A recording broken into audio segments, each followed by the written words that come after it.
It's not common for me to preach from a passage from Proverbs. They don't come up very often. But this is a pretty potent one that talks about wisdom. In fact, it personifies wisdom. It's from the 8th chapter. Does not wisdom call, and does not understanding raise her voice? On the heights, beside the way, at the crossroads, she takes her stand. Beside the gates in front of the town, at the entrance of the portal, she cries out, "To you, O people, I call, and my cry is to all that live. The Lord created me at the very beginning of his work, the first of his acts of long ago. Ages ago I was set up at the first, before the beginning of the earth. When there were no depths, I was brought forth. When there were no springs abounding with water, before the mountains had been shaped, before the hills, I was brought forth. When God had not yet made earth and fields, or the world's first bits of soil. When God established the heavens, I was there. When God drew a circle on the face of the deep. When he made firm the skies above. When God established the fountains of the deep. When he assigned to the sea its limit, so that the waters might not transgress his command. When he marked out the foundations of the earth, then I was beside him, like a master worker, and I was daily his delight, rejoicing before him always, rejoicing in his inhabited world, and delighting in the human race." So is the reading of God's holy word.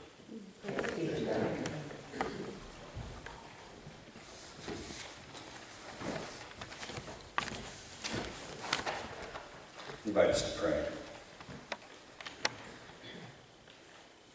Gracious God, we thank you for this passage from the Proverbs, which raises up wisdom, which brings it to our attention, which calls us to embrace it, to embody it, according to your holy purposes and by your guidance. Help us to do just that this day and in the days to come. Amen.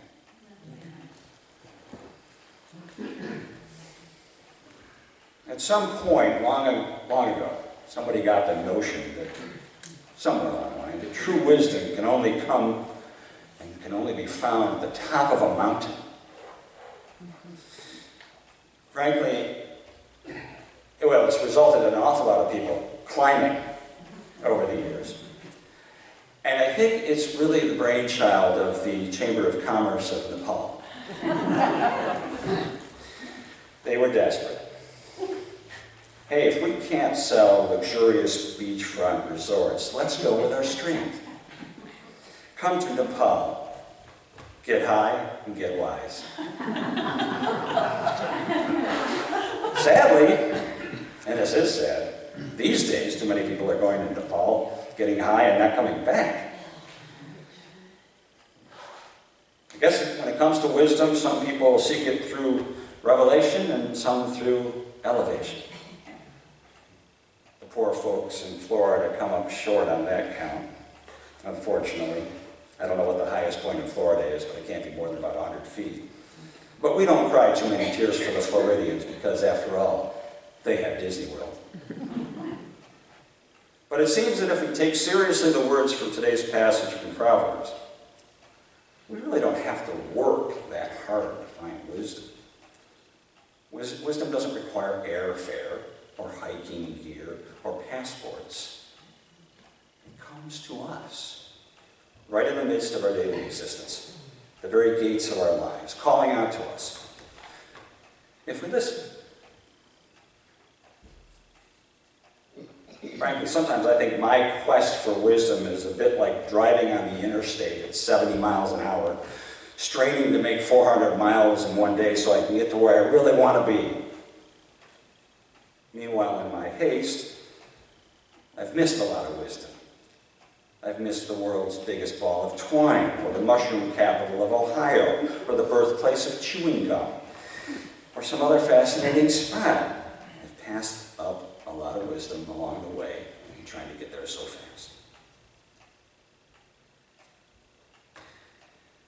And I think the kind of wisdom that the Proverbs are talking about is not the kind of wisdom that'll get you into an elite college or snag you a high-level management job or even take you very far in the game of Jeopardy. But it is a kind of wisdom that can make us dance and sing and savor life.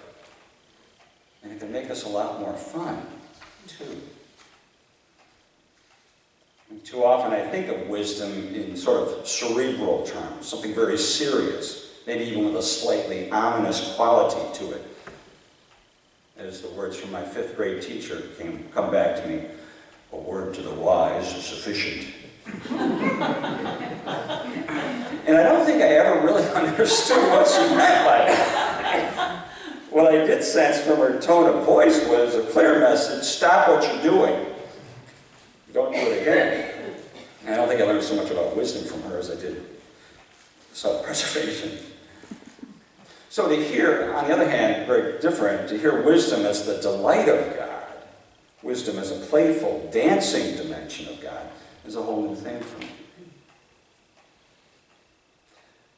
Socrates wrote that wonder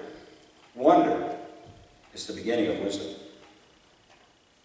Wonder, that sort of rob you of speech while it gives you goosebumps sort of thing. Brings to mind Standing by the Falls over in Niagara.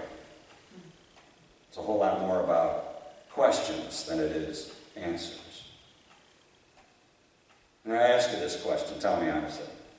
Given the choice, would you rather hang out with someone who can tell you all 50 state capitals, or someone who will stop to smell a rose? Kids can lead us to wisdom, lead us back to it, sometimes when we veered off on a wild goose chase in search of things like money or power, or even wisdom's stodgy cousin, whom we call knowledge. Sometimes kids can bring us back to a delicious wisdom without uttering a word, by simply pointing to a bird or a bug and going, "Oh."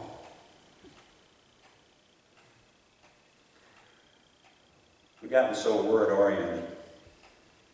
Preachers, most notably, every Sunday, you get up here, toss out a whole lot of words from the pulpit with some vague hope of edifying or inspiring, or at least entertaining. Commercial messages between the music, a word from our sponsor, so to speak. Meanwhile, half of the worshipers are probably just itching to check out or check in with Jane or Joe, who's through 3 pews ahead of it, or maybe get to the birthday cake out in the social hall. Now, on the other hand, imagine worship a little bit differently, one that really cultivates a sense of awe and wonder. It's not so much about words. We're kind of in communion with the beauty of God and creation. I doubt anybody would be watching their watches at that point. Here's an idea.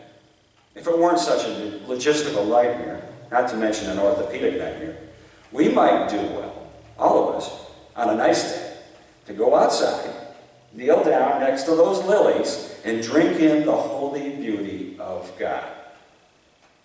And then once we're thoroughly steeped in that wonder, we'd collectively call 911. Nobody got that. Collectively call 911, and eventually all go home with help. Vowing never to do that again. Wisdom personified in this piece of Proverbs is the delight of God. It's all about delight, the apple of God's eye. And that same wisdom delights in us. Wisdom is fundamentally a phenomenon of the heart, not the head. It's so much more than the capital of Indonesia or the square root of 27. It's funny, but I think sometimes wisdom calls out to all of us. In the middle of a regular day, it happened to me. Halfway through typing up this sermon, I decided to take a break. And remarkably, a break that did not involve food. I went outside and mowed the lawn. And once I got tired of that, I came back in. And I started scanning the news on my phone. Sometimes I'll do anything to avoid getting back to work. But what I found in my scanning was a wonderful little article about a hospital volunteer in Madison, Wisconsin. I've shared it with one or two of you. He's part of a program called My Life, My Story, in which volunteer writers come into the hospital, they interview patients, and they write their biographies. Each biography is then included in the patient's medical record, and the benefits have been rich. Not only does the patient have the opportunity to tell his or her story to a sensitive listener, and thereby have their life journey validated in a way, but the awareness gleaned with this story can be a great gift to the medical staff as they diagnose and they treat these people. One doctor described being literally brought to tears upon reading one patient's life story and how it enabled her to connect immediately with the family once she met them. And therein lies the distinction, I think, between wisdom and information. You may know someone's blood pressure, but you may not know what raises it or lowers it. Now we're talking wisdom. In this case, healing wisdom. The wisdom that comes through relationship. A writer by the name of Julie Poulter wrote the following. She wrote, "This is the big lie that the world tells us, that the world is connected by trade agreements or electronic banking, computer networks, shipping lanes, or the quest for profit. But this is the truth of God. Creation is a holy web of relationship, a gift meant for all. It vibrates with the pain of all of its parts, and its destiny is joy." We can fairly easily learn the 9th President of the United States. I don't know what it is, don't ask me. But it's another thing entirely to learn a person's greatest fear or love. So far we can't do that with electronic devices. And that kind of wisdom seems to come only with things like trust and empathy and love. And each time we share such wisdom of the heart with one another, that web of relationship, the weave of humanity gets stronger. And as we do that, I'd like to think that we cause wisdom to dance a little bit higher. Wisdom comes from all kinds of places, even obituaries. When was the last time you read an obit that ended with, "And Joe's greatest satisfaction in life was earning money"? Almost always, Joe loved nothing more than spending time with his family and friends. So as we take up this opportunity today to celebrate our graduates, give thanks for their accomplishments and their great potential, perhaps we do them and us a favor in urging them to seek after wisdom. Or let wisdom seek after them. It'll show up. But a word to the wise, when it does show up, it'll ask you to dance.